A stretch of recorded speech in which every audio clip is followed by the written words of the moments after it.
और हमारे लोगों के बीच में एक लॉलीपॉप की तरह सरकारी योजना फेंक दी जाती है। अभी चल रहा है संकल्प भारत यात्रा, यहां चल रहा है।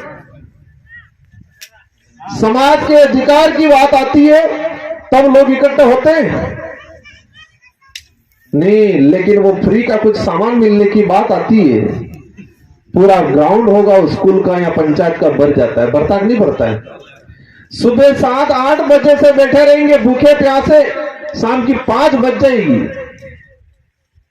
और वो योजना ऐसी होती है।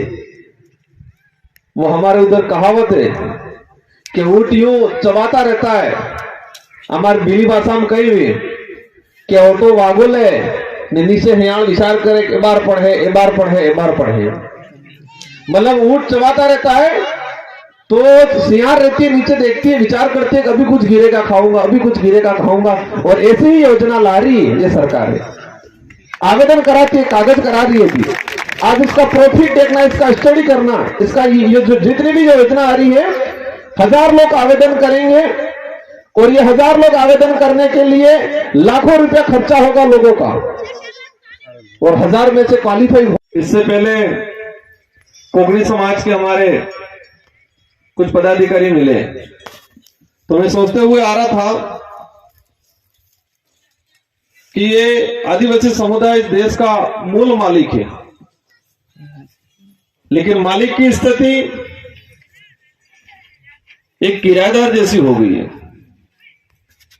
आसपास में देख रहा था, जो हमारे जो मकान बने हुए हैं, हमारे लोग एक दो जगह रास्ते में रुके, छोटा मोटा धंधा पानी कर रहे हैं। मैं ये सोच रहा था क्या ये स्थिति से सुधार होगा या फिर उससे बेहतर स्थिति, बदतर स्थिति होती जाएगी। वर्तमान में जो स्थिति है इसमें सुधार आएगा या फिर उससे खराब स्थिति आएगी हमारे आने वाली पीढ़ी की। ये मेरे मन में सवाल आ रहा था बार बार, और मैंने ये भी सोचा कि हम देश के मूल मालिक हैं। हमारे पूर्वजों ने अंग्रेजों, मुगलों, राजा रजवाड़ों से जो लड़ाई लड़ी, और इस देश के अंदर अगर किसी का खून बहा है तो सबसे ज्यादा आदिवासी समुदाय का खून बहा है। इस देश को आजादी दिलाने में हमारे पूर्वजों ने लाखों बलिदान दिए, और इसके बाद ये देश आजाद हुआ। लेकिन आजादी के वक्त से जो हमारे तत्कालीन जो युवा माने जाए या बुजुर्ग माने जाए या बच्चे थे,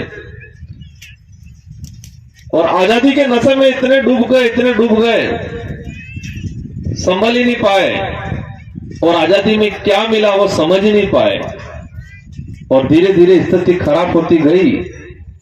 और आज हमारे भाई ने कहा था, जो बिल प्रदेश की बात है वो आज है, अभी की बात नहीं है।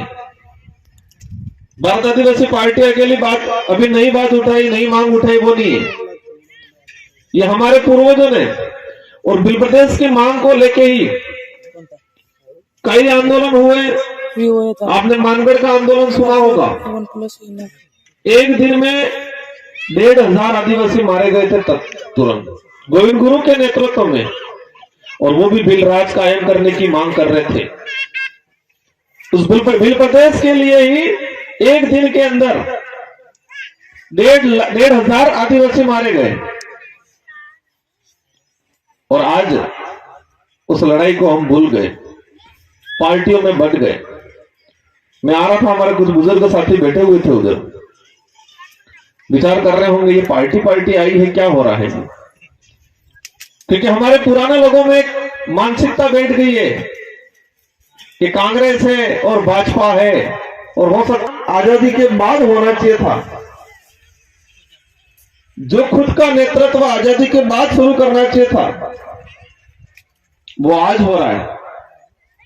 जो आज ये जो काम हो रहा है, देश के अंदर आदिवासियों को अपना खुद का संगठन बना के, खुद का लीडरशिप वाले, खुद के हाईकमान या खुद के नेतृत्व में अपने जनप्रतिनिधि चुन के लोकसभा विधानसभा में भेजने का काम आजादी के बाद से करना चाहिए था।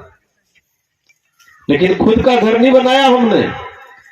हम किराए के घरों में रहना पसंद किया, मतलब खुद की पार्टी, खुद का संगठन बनाना पसंद नहीं किया, हमने किराए की पार्टियों में रहना पसंद किया। और वहां अगर किराए के घर में रहेंगे तो व्यवहार कैसा होगा? किराएदार जैसा ही होगा कि मालिक जैसा होगा? किराएदार जैसा ही। इसलिए हमारे नेता पार्टियों में एमएलए एमपी बनते हैं, आदिवासी समाज की एक बात नहीं बोलते वहां, वो इसलिए नहीं बोलते हैं कि वो किराए के घर में रह रहे, और जिस दिन आदिवासी समाज की बात बोल देंगे उनको तुरंत वहां से निकाल दिया जाएगा, मतलब टिकट काट दिया जाएगा। यही हो रहा है इसमें देश में अंदर।